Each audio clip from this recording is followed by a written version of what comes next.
Welcome to డోనీ లాగ్స్. షాలిం రాజు గారు దైవజనులు వారు తన సంఘంలో దేవుని వాక్యాన్ని ప్రకటిస్తూ ఉన్నప్పుడు వారు ఒక సిచ్యువేషన్ జ్ఞాపం చేశాడు. ఆ సిచ్యువేషన్ ఏంటో మీకు తెలియజేస్తాను. వాస్తవానికి ఆడవాళ్ళని ఎవరైనా ఏమన్నారు అనుకోండి, తప్పకుండా అది ముమ్మాటికి తప్పే. ఎందుకంటే ఒక స్త్రీని మనం అవమానపరిచినప్పుడు, అవహేళనగా మాట్లాడినప్పుడు మన చెల్లిని మన తల్లిని అవమానపరుచుకున్నట్టే.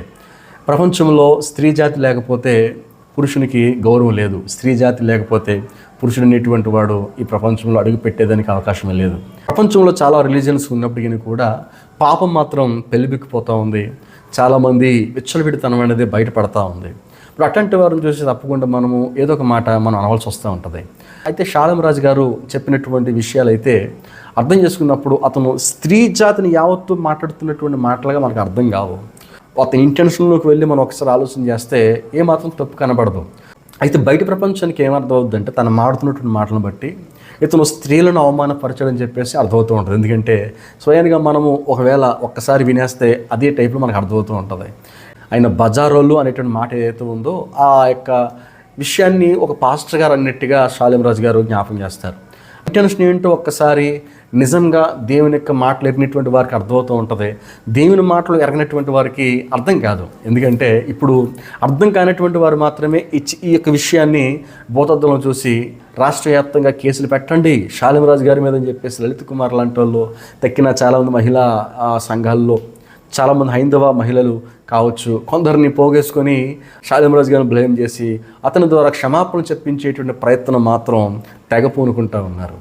ఏంటంటే క్రైస్తవులను దేవుని సేవకులను ఎక్కడ పట్టుకోవాలి, ఎక్కడ ఇరికించాలి, ఎక్కడ పట్టుకోవాలనే ప్రయత్నం నేడు మన తెలుగు రాష్ట్రాల్లో తెగ జరుగుతూ ఉంది. ఎందుకంటే మతోన్మాదులు బాగా పెరిగిపోయారు. వారికంటే యూట్యూబ్ ఛానల్ ఉన్నాయి, నచ్చినట్టుగా వారు ప్రవర్తిస్తూ ఉన్నారు.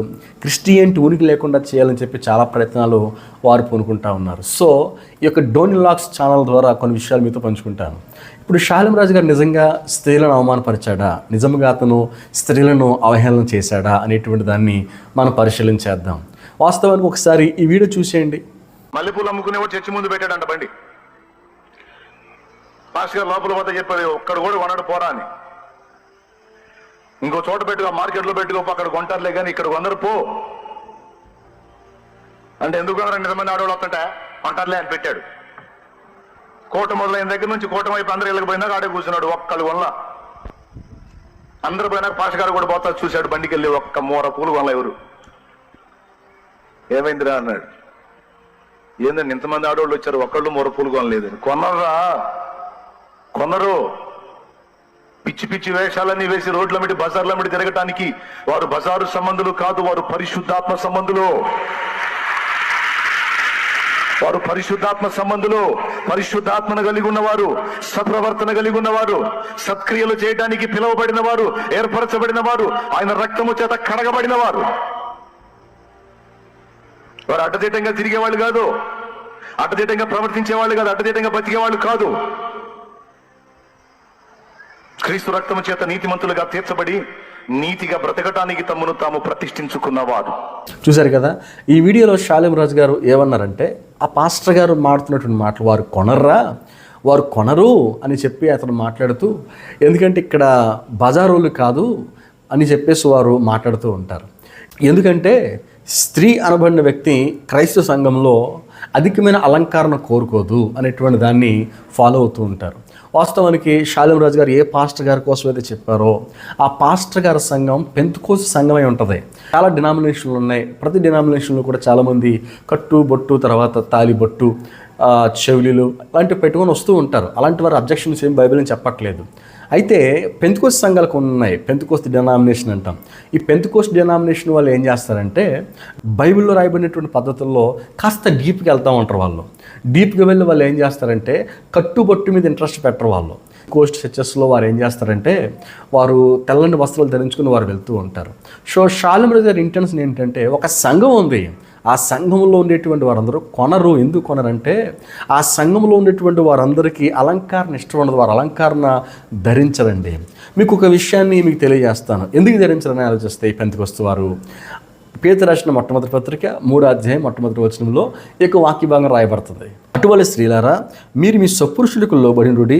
అందువల్ల వారిలో ఎవరైనాను వాక్యమునికి అవిధేయులైతే వారు భయముతో కూడిన మీ పవిత్ర ప్రవర్తనను చూచి వాక్యము లేకుండానే తమ భార్యలు నడవడం వలన రాబట్టవచ్చును.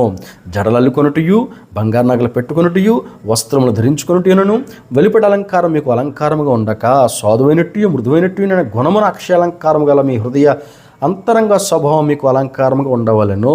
అది దేవుని దృష్టికి మిగిలి విలువగలది. ఈ పెంతెకోస్తు చర్చెస్ వారు ఏం చేస్తారంటే అంతరంగ స్వభావం మీద దృష్టి పెడతా ఉంటారు. వీళ్ళు వెలుపట అలంకారం ఏదైతే ఉందో, ఉంగరాల మీద కానివ్వండి, చెవులీల మీద కానివ్వండి, జడల మీద కానివ్వండి, లేకపోతే ఇంకా ఇతరత్ర వస్త్రాల మీద కానివ్వండి, అధికంగా విలువైన వస్త్రాలు ధరించుకోవాలి, అలంకారం ధరించుకోవాలని చెప్పి ఆలోచన ఈ పెంతెకోస్తు చర్చెస్లో ఉండవండి. పెంతెకోస్తు మరో పెంతెకోస్తు ఉంది, ది పెంతెకోస్తు అంటాం. అంటే శీలోని పెంతెకోస్తు అనేవారు ముందు, తర్వాత ది పెంతెకోస్తు అని పిలుస్తూ ఉంటారు. ఈ ది పెంతెకోస్తు వారు ఏం చేస్తారంటే పురుషులు కూడా మగవాళ్ళు కూడా ఏం చేస్తారంటే మీసం తీసేస్తారు. వీళ్ళు మీసం ఉంచుకోరు, గడ్డం ఉంచుకోరు. ఇటు పాస్టర్లు అంతే, విశ్వాసులు అంతే. అంటే వాళ్ళ డినామినేషన్ బట్టి వారు ఫాలో అయిపోతూ ఉంటారు. షాలేం రాజు గారు చెప్పినటువంటి ఆ పాస్టర్ గారు ఎవరైతే ఉన్నారో, నేను అనుకుంటున్నాను అది పెంతెకోస్తు చర్చ్ అయి ఉంటుంది. పెంతెకోస్తు చర్చ్లో ఉండేటువంటి వారు మాత్రమే అలంకారం ధరించుకోరు. ఆ ఇంటెన్షన్తో షాలేం రాజు గారు మాట్లాడారు అని చెప్పి నేను తప్పకుండా నమ్ముతున్నాను. కొన్ని చర్చెస్లో చాలామంది పూలు పెట్టుకుని వెళ్తూ ఉంటారు, కొందరు నగలు పెట్టుకుని వెళ్తూ ఉంటారు, అలంకారం చేసుకుని వెళ్తూ ఉంటారు. కొన్ని చర్చెస్కు యాక్సెస్ ఉన్నాయి, పెంతెకోస్తు చర్చెస్కి మాత్రం యాక్సెస్ లేవండి. అలాంటి వారిని కాస్త విచిత్రంగా చూస్తూ ఉంటారు. అంటే తప్పు పట్టరు కానీ విచిత్రంగా చూస్తూ ఉంటారు. ఇంకా నిజమైనటువంటి సమర్పణ లేదు ఈమెకు, నిజమైన డెడికేషన్ లేకపోవడం వల్ల ఈమె ఇంకా అలంకారం ధరించుకొని వచ్చిందని చెప్పేసి వారు భావిస్తూ ఉంటారు. సో ఆ భయంతో వీళ్ళు ఏం చేస్తారంటే ఆ చర్చికి వెళ్ళేటువంటి వారు అలంకారం ధరించుకోవడానికి ఇష్టపడరు. ఇంకొక విషయం ఏంటంటే ఆ యొక్క పెంతెకోస్తు చర్చెస్లో అలంకారణ కంటే దృష్టి వారు ఆ సాధువైనట్టు మృదువైనట్టు అంతరంగా స్వభావం మీద దృష్టి పెడతా ఉంటారు. సో అలాంటి చర్చెస్ కొన్ని ఉన్నాయి. అలాంటి చర్చెస్లో జరిగేటువంటి అటువంటి సిచ్యువేషను షాలేం రాజు గారు జ్ఞాపం చేస్తారు.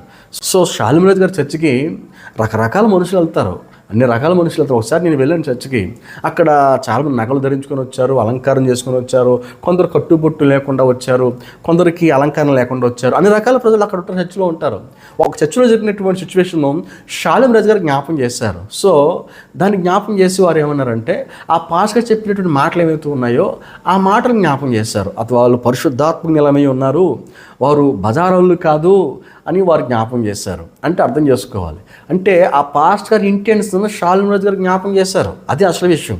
అయితే విచిత్రం ఏంటంటే షాలేం రాజు గారు ఏ స్త్రీని కూడా అగౌరవంగా మాట్లాడే వ్యక్తి కాదు, ఏ స్త్రీ విషయంలో కూడా అసభ్యంగా మాట్లాడే వ్యక్తి కాదు, అసభ్యంగా ప్రవర్తించే వ్యక్తి కాదు. ఆయన స్త్రీలంటే చాలా గౌరవం ఆయనకి. అతని సంఘానికి ఎప్పుడైనా వెళ్ళి చూడండి, లేడీస్ ఎక్కువ మంది ఉంటారు, స్త్రీలు ఎక్కువ మంది ఉంటారు. ఎంతమంది స్త్రీలు వచ్చిన తర్వాత ఒకవేళ ఆయన ఫ్లోలో వదిలేసినా, ఒకవేళ ఆయన అనాలని అనేసినా ఎంతమంది స్త్రీలు బాధపడరు అంటారా? చెప్పండి, ఎందుకు బాధపడరు? సో అక్కడ సంఘంలో మాట్లాడుతున్నారు ఆయన, సంఘాన్ని చెబుతున్నారు ఆయన. ప్రతి వర్షిప్ కూడా లైవ్ ఇస్తారు కాబట్టి ఆ లైవ్లో వెళ్తుంది తప్ప అందరూ వినాలని, అందరూ ఆలకించాలని, అందరు స్త్రీలను అనాలని ఆయన ఇంటెన్షన్ కాదు. అది సంఘంలో తన సంఘస్థులకి తెలియజేస్తున్నటువంటి వర్డ్స్ అవి. టీటీడీ చైర్మన్, టీటీడీ అర్చకుడు వారు మాట్లాడిన మాటలు కూడా ఉన్నాయి. గుళ్ళోకి వచ్చిన తర్వాత వారు పువ్వుల విషయంలో ఎలాంటి జాగ్రత్త వహించాలో కూడా వారు చెప్పారు. వీళ్ళ మాటలు కూడా మనం తప్పుపడదామా? సో వీటిని మాత్రం సమర్థించుకుంటారు. షాలేం రాజు గారు వీళ్ళు మాట్లాడుతున్నట్టు కూడా మాట్లాడలేదు.